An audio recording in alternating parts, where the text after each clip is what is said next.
NKRI. Teman-teman, heboh soal Pilpres 2024 sudah sangat terasa saat ini. Berbagai intrik, saling menjatuhkan, saling klaim, saling buka-bukaan di kalangan politisi kita mulai menghangatkan panggung politik Indonesia yang tadinya gontok-gontokan karena berseberangan faksi politik. Mereka mulai saling senyum gelik dan membuka diri untuk berteman, dan tentunya nanti akan berlanjut di koalisi. Yang tidak kalah bikin heboh adalah partai-partai politik mulai kasakusuk mencari kawan koalisi untuk mempersiapkan calon presiden dan calon wakil presiden yang bakal mereka usung nantinya.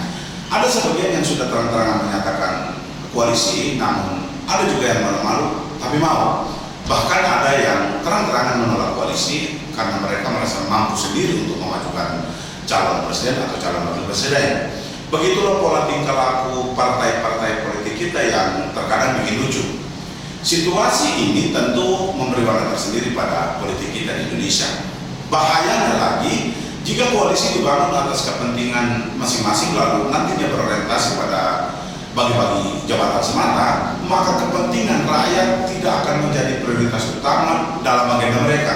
Rakyat hanya dijadikan objek mendulang suara, lalu terlupakan begitu saja. Rakyat diperlukan 5 tahun sekali, selanjutnya kepentingan rakyat dikesampingkan. Saya pernah menyimpulkan bahwa ada kemungkinan kepentingan rakyat dilupakan oleh mereka. Kepentingan kelompok, kepentingan kawan koalisi, atau kepentingan kroni mereka yang mungkin sudah berdarah-darah membantu mereka hingga berkuasa dengan iming-iming bagi-bagi proyek, itulah menjadi prioritas utama mereka. Ini sangat berbahaya teman-teman, karena sesungguhnya tahun politik dan pesta demokrasi yang semula diperuntukkan untuk mencari pemimpin terbaik yang pro rakyat, yang pro pembangunan, yang pro kemajuan, kemudian menjadi ajang untuk mengejar dan merengkuh jabatan dan kekuasaan semata. Perlu saya ingatkan bahwa tahun politik dan pesta demokrasi seharusnya menjadi milik rakyat, dan tahun rakyat menentukan pemimpin yang akan melayani mereka kembali setelah dia terpilih. Teman-teman, dalam menyongsong Pilpres 2024 ada hal yang cukup menarik diperbincangkan. Selain ramai bicara soal siapa yang akan maju sebagai calon presiden, mereka juga sudah mulai utak-atik siapa yang bakal maju menjadi calon wakil presiden yang akan mendampingi calon presiden dalam kontestasi demokrasi 2024. Padahal dalam pandangan awam saya, mohon maaf saya katakan, jabatan presiden itu hanyalah jabatan ban seret. Sekali lagi, saya katakan ini jabatan ban seret yang tidak sehebat jika menjadi calon presiden.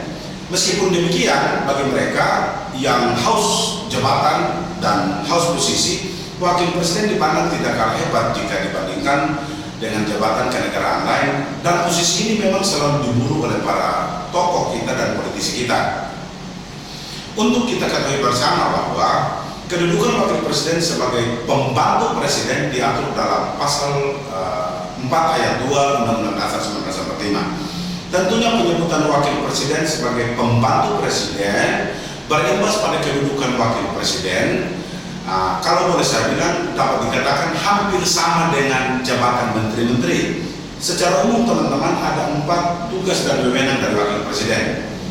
Tugas yang pertama adalah membantu presiden dalam melakukan kewajibannya. Tidak dijelaskan secara spesifik bantuan model bagaimana dan dari segi apa seorang wakil presiden membantu presidennya. Berbeda dengan jabatan menteri yang jelas sekali posisinya sebagai pembantu presiden pada sektor-sektor tertentu.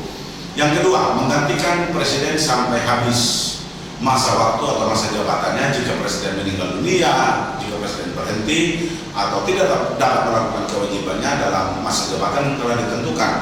Ini pun saya boleh istilahkan sebagai posisi harap-harap cemas dan tidak menentu.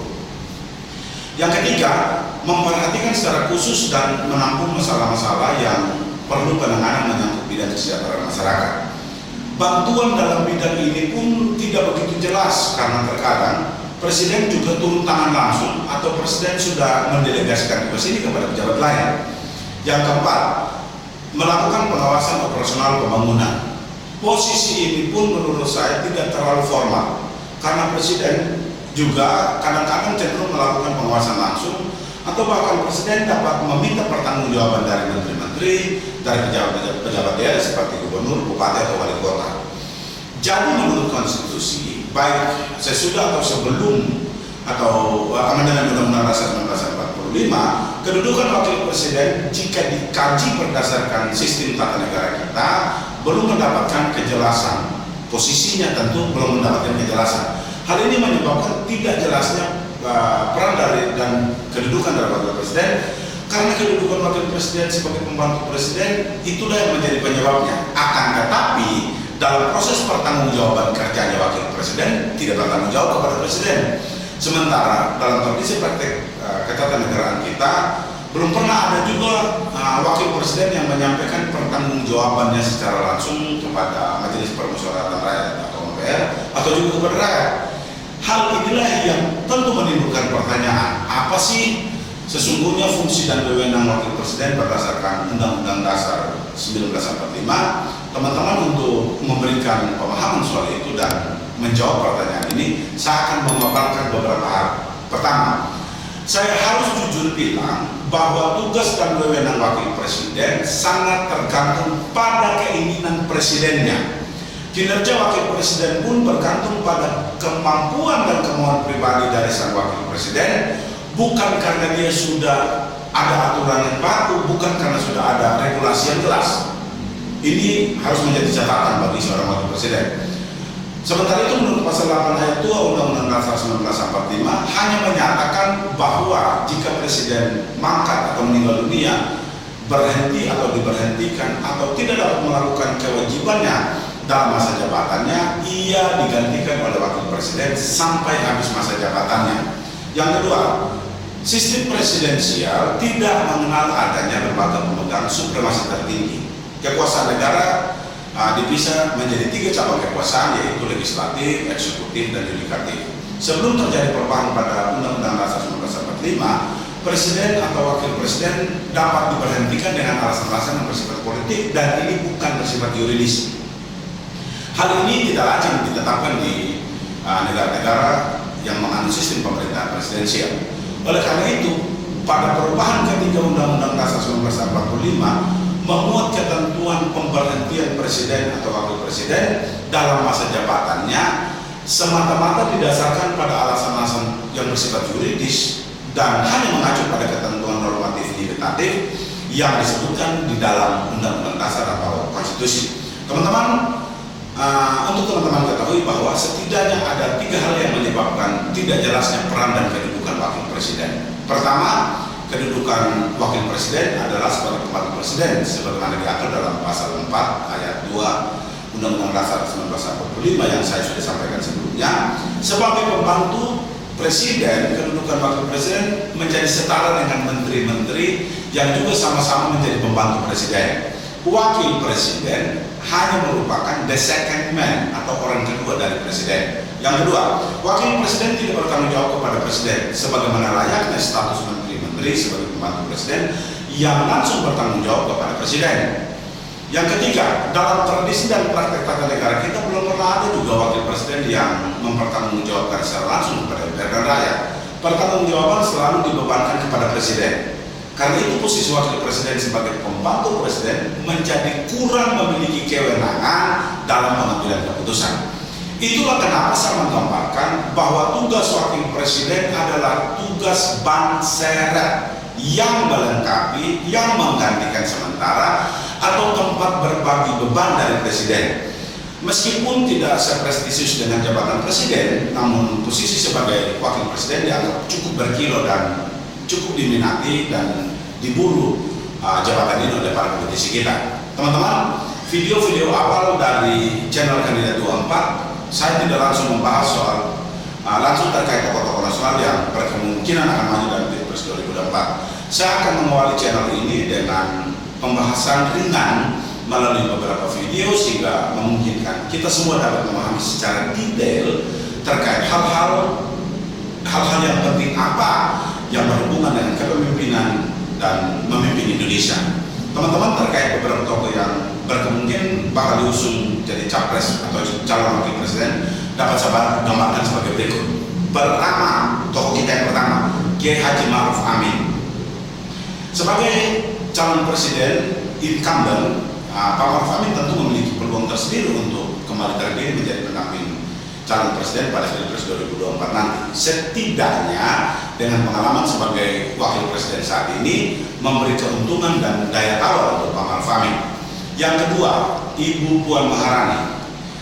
Dia dikenal sebagai anak dari Ibu Megawati Soekarno Putri, Ketua Umum PDIP Partai Demokrasi Indonesia Perjuangan, seorang politisi yang saat ini menjabat sebagai Ketua DPR RI. Disebut-sebut bahwa Ibu Puan bakal berduet dengan Pak Prabowo dalam Pilpres 2024. Mohon maaf, ini masih saling dengan liar, informasi atau masih sebatas gosip politik saja yang beredar saat ini.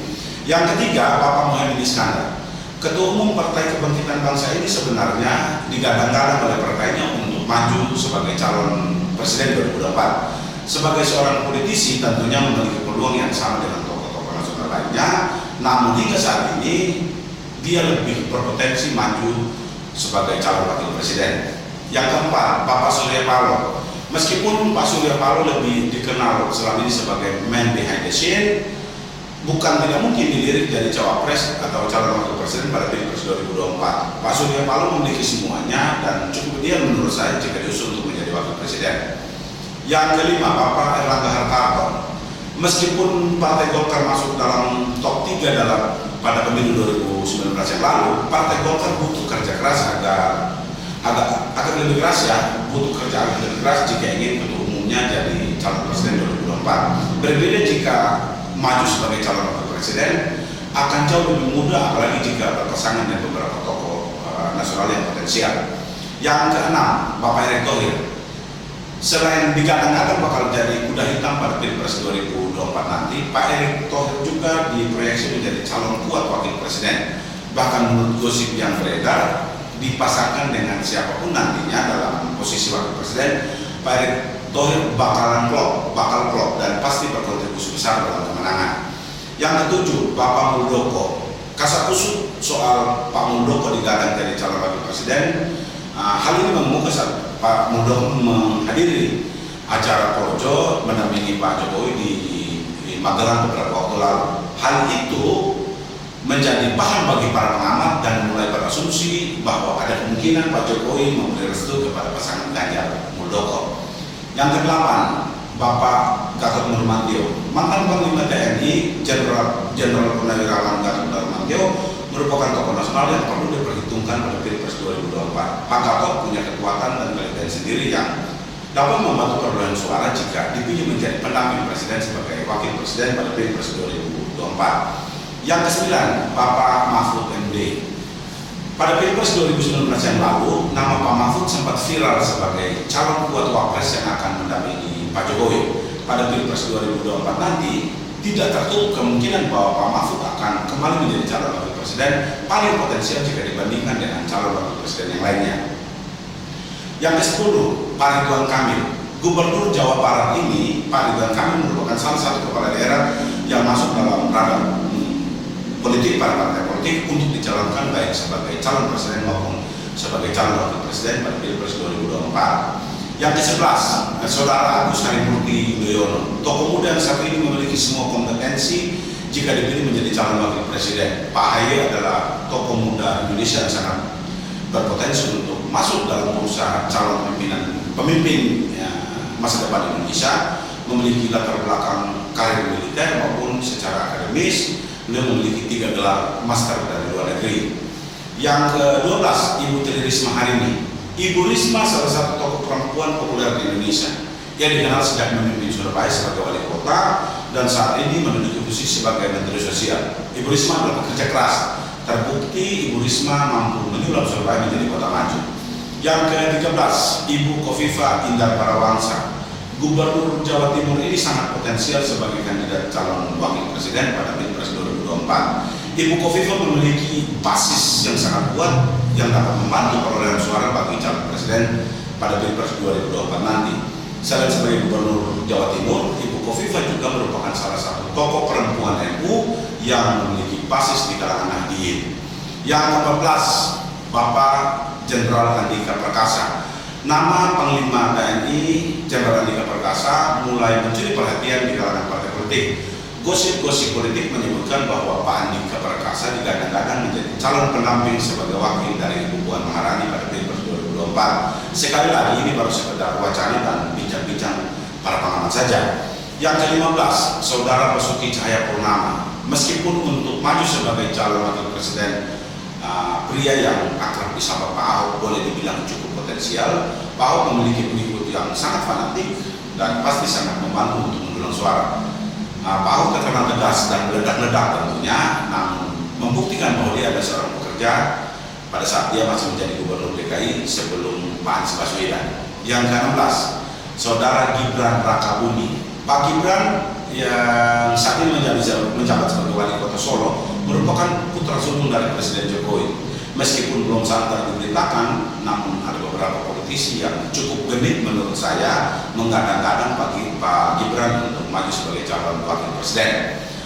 Seperti yang saya janjikan pada video part 1, inilah daftar-daftar tokoh yang berkemungkinan maju untuk berkontestasi sebagai pendamping presiden atau sebagai wakil presiden pada Pilpres 2024. Ini saja yang saya sampaikan pada video saya kali ini. Sekedar mengingatkan teman-teman, jangan lupa bahwa video kami selanjutnya kami beri judul "Jangan Skip, ini alasan mengapa politik itu penting".